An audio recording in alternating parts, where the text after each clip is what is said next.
अरब सागर में तैरते 5 शिवलिंगों का सबसे बड़ा रहस्य। एक ऐसा अनोखा शिवलिंग जो स्वयं अरब सागर में है। अरब सागर की लहरें शिवलिंग का जलाभिषेक करती हैं।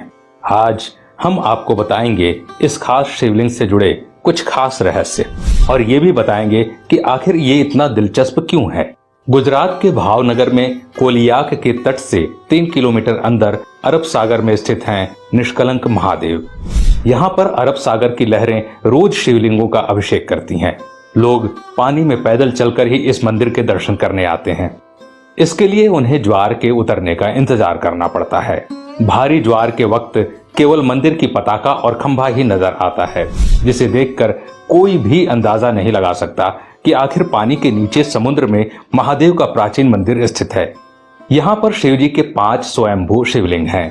अब ये 5 शिवलिंग यहाँ आए कैसे?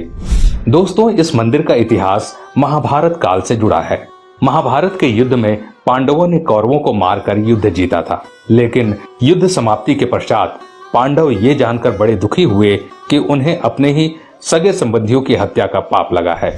इस पाप से छुटकारा पाने के लिए पांडव भगवान श्री कृष्ण से मिले। पाप से मुक्ति के लिए श्री कृष्ण ने पांडवों को एक काला ध्वज और एक काली गाय सौंपी और पांडवों को गाय का अनुसरण करने को कहा। यह भी बताया कि जब ध्वज और गाय दोनों का रंग काले से सफेद हो जाए तो समझ लेना कि तुम्हें पाप से मुक्ति मिल चुकी है।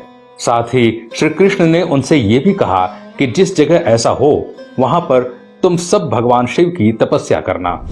पांचों भाई भगवान श्री कृष्ण के कथानुसार काले ध्वज हाथ में लिए काली गाय का अनुसरण करने लगे। इस क्रम में वो कई दिनों तक लगभग हर जगह से गुजरते रहे, लेकिन गाय और ध्वज का रंग नहीं बदला। लेकिन जब वो वर्तमान गुजरात में स्थित कोलियाक तट पर पहुंचे तो गाय और ध्वजा का रंग एकदम से सफेद हो गया। इससे पांचों पांडव बहुत खुश हुए और वहीं पर उन्होंने भगवान शिव का ध्यान करते हुए तपस्या करना शुरू कर दिया। भगवान भोलेनाथ ने उनकी तपस्या से खुश होकर पांचों भाइयों को लिंग के रूप में अलग अलग दर्शन दिए। वो पांचों शिवलिंग अभी भी वहीं स्थित हैं। पांचों शिवलिंग के सामने नंदी की प्रतिमा भी है और पांचों शिवलिंग एक वर्गाकार चबूतरे पर बने हुए हैं। ये कोलियाक समुद्र तट से पूर्व की ओर 3 किलोमीटर अंदर अरब सागर में स्थित है। इस चबूतरे पर एक छोटा सा पानी का तालाब भी है, जिसे पांडव तालाब कहते हैं। श्रद्धालु पहले इसमें अपने हाथ पांव धोते हैं और फिर शिवलिंगों की पूजा अर्चना करते हैं, क्योंकि यहाँ आकर पांडवों को अपने भाइयों के कलंक से मुक्ति मिली थी। इसलिए इस खास मंदिर का नाम भी निष्कलंक महादेव मंदिर है। भादो महीने के अमावस को यहाँ पर मेला लगता है, जिसे भाद्रवी भी कहा जाता है, और अमावस्या के दिन इस मंदिर में भक्तों की विशेष भीड़ रहती है।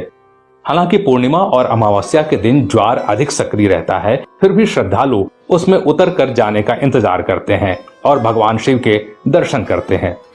कहते हैं दोस्तों कि जब आप समुद्र तट से देखेंगे तो सिर्फ और सिर्फ आपको समुद्र के ऊपर पताका और एक खंभा दिखेगा, लेकिन जैसे ही ज्वार हटता है वो शिवलिंग और साथ ही साथ वो चबूतरा स्पष्ट रूप से दिखाई देने लगता है।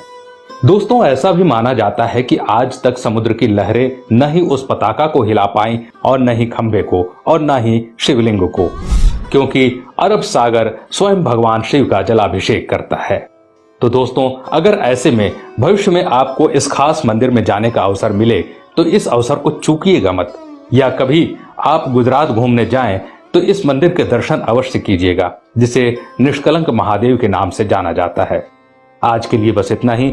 अगर वीडियो पसंद आया तो लाइक करिएगा और ऐसे ही वीडियो देखने के लिए हमारे पेज को फॉलो जरूर करें।